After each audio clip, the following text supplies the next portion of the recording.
In football, there are teams that lose, there are teams that collapse, and there are teams that try to change everything in 1 week, only to discover that the problem is bigger than just changing the coach. And that was exactly the summary of what happened to Tunisia against Japan. Because the final score said Japan 4, Tunisia 0. But the truth is that the match was much bigger than a 4-goal win. It was the 1000th match in World Cup history. And it was the first match for Tunisia's new coach, and almost a last chance to stay in the competition. But it ended in a completely different way. Just days before the match, Tunisia had come out of one of its toughest nights, a 5-1 defeat against Sweden, a loss that shook the entire team and pushed the Tunisian Federation to act quickly and bring in Hervé Renard, a coach known for his adventures with national teams and a man who had created many surprises before. And Tunisian fans started saying, maybe the problem was the coach? Maybe a new start will change everything. But Japan had a different opinion. And there is a very special detail before the match began. Because this was not just any match. It was the 1000th match in World Cup history, from 1930 to 2026. A full 1000 matches have been played in the World Cup. And the coincidence was that Tunisia and Japan were the two teams chosen for this milestone. And there is another story. Because the last time the two teams met in the World Cup was in 2002. At that time, Japan won 2-0. And after 24 full years, they met again in the World Cup. And the surprise? The gap only got bigger.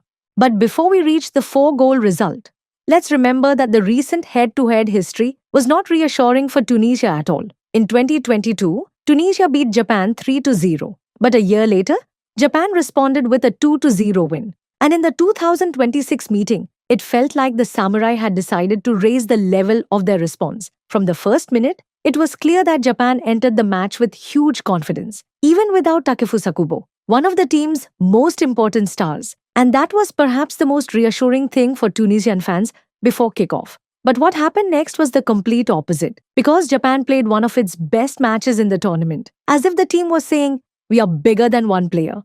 And from there came the scary message. Japan did not even feel the absence of Kubo, and we did not have to wait long. Because in the 4th minute, Daichi Kamada scored the first goal, just 4 minutes, and the first shock arrived for the new coach, 1-0. And every Tunisian fan was thinking, it's still early, there is still time. But Japan had no intention of giving anyone time. The minutes passed, and Japan's pressure continued. Tunisia tried to come back, but every attempt was met with excellent defensive organization. Then came the 31st minute. Ayase Ueda, the ball in the net, 2-0.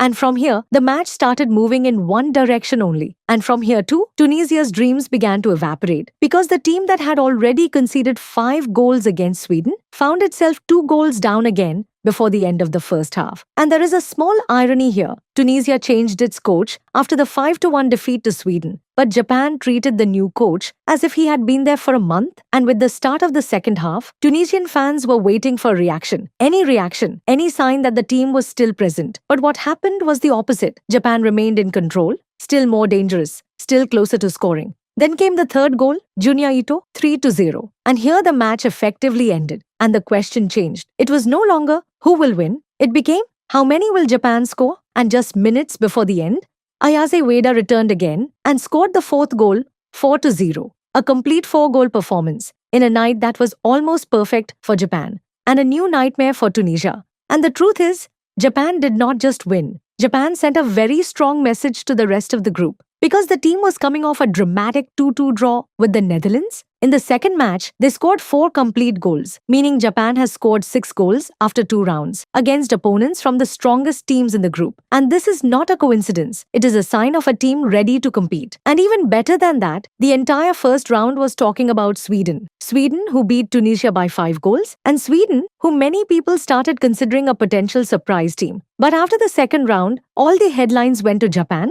Sweden lost 5-1 to the Netherlands, and Japan beat Tunisia 4-0. And suddenly, Japan became the team everyone was talking about. As for Tunisia, the story became much more difficult because after only 2 rounds, the team scored 1 goal and conceded 9 goals. Yes, 9 complete goals in 180 minutes, meaning almost 1 goal every 20 minutes. And these are extremely harsh numbers for any team in the World Cup. As if the problem was not with the old coach, nor with the new coach. The problem was much bigger than that. And there is a painful irony. Hervé Renard came to save the situation and to open a new chapter. But his first match ended with the worst possible start, a 4-goal defeat and a huge complication in the qualification calculations. And there is another irony. The last time Tunisia faced Japan in the World Cup in 2002, they lost 2-0. And after 24 years, they faced Japan again and lost 4-0, meaning the scoreline doubled. As for Japan, they delivered one of their best performances in the tournament. And despite Kubo's absence, we saw Kamada shine. Ueda scored a brace, and Ito added his name to the list, as if the entire team decided to join the celebration. And there is a small irony here. It seems Japan was not just playing a match, Japan was improving its goal difference. Because the 4 goals did not only bring 3 points, the 4 goals brought Japan a huge step closer to qualification for the next round.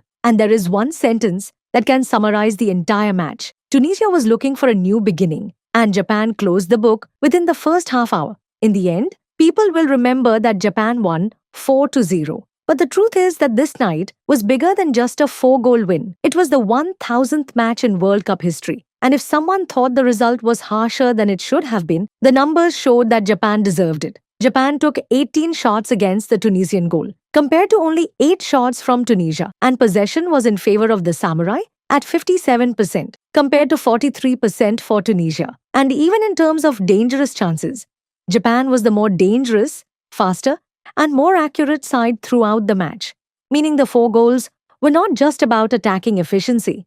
The 4 goals were a direct reflection of what happened on the pitch. And the XG, or expected goals, was around 2.7 for Japan, compared to less than 1 goal for Tunisia.